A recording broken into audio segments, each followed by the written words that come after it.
Yo, listen up, here's the story about a little guy that lives in a blue world. And all day and all night, and everything he sees is just blue. Like him, inside and outside, blew his house with the blue little window and a... Hey everyone, Frosty Knives here. Just got done watching Iron Man 3 in the theaters.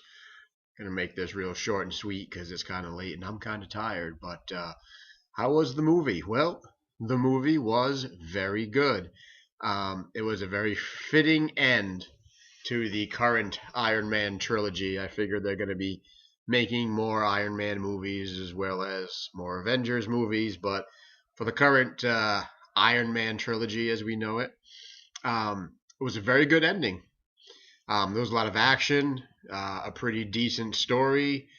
I'm not going to give away too many of the spoilers. I'm glad to see that they gave Pepper Potts something to do in this movie other than be Tony Stark's eye candy secretary. But they actually gave her something to do plot-wise, and towards the end of the movie, well, she turned out being pretty badass for the 10 to 15 minutes that they gave her.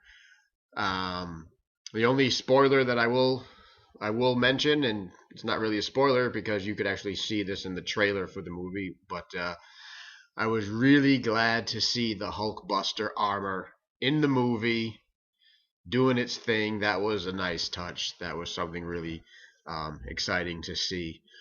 There was a lot of comedy in the movie. Robert Downey Jr. had a lot of one-liners, with his usual deft wit and quick aplomb as he's wont to do. So it was a good mix of adventure and action, humor. I did not see it in 3D.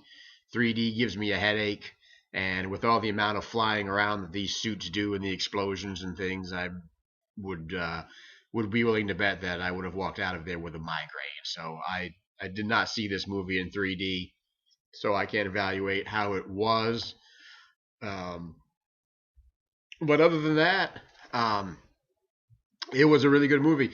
It had a sort of a Resident Evil-like vibe to it with the extremist story angle, and I'm not going to get into that, but you might catch on to that when you go see it.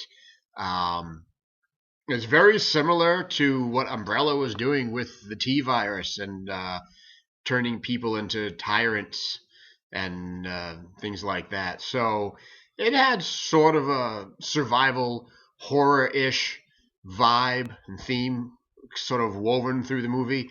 I know this is supposed to be a superhero movie, and it was, but it also had a bit of the survival horror flair going on with it. So overall, I'm really happy to see the direction that Disney is taking the Marvel movies. They are doing a heck of a job with them. They are pumping out some really, really good movies. There was a trailer for Thor: The Dark World at the beginning of this movie, so that's good to see. This November, I think, it's coming out. So Disney is doing a bang-up job with these movies, which sort of gives me comfort in knowing that maybe they're going to produce some good Star Wars movies when the Star Wars movies start coming out. So it makes me feel a little bit better about the direction that Star Wars may be going in, seeing how well that Iron Man and Thor, Captain America, and the Avengers have been doing. So if you go see the movie in the theaters, as usual, stay through the credits.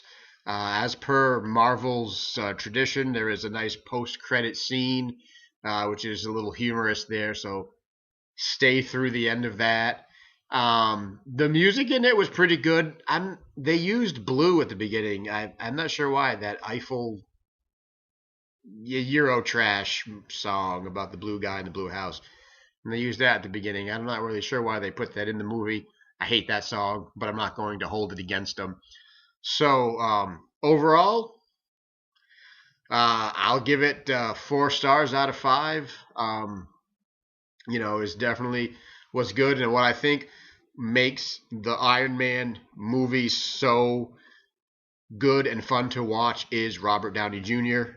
If you do the comparison, Tony Stark was a billionaire womanizer with an alcohol problem.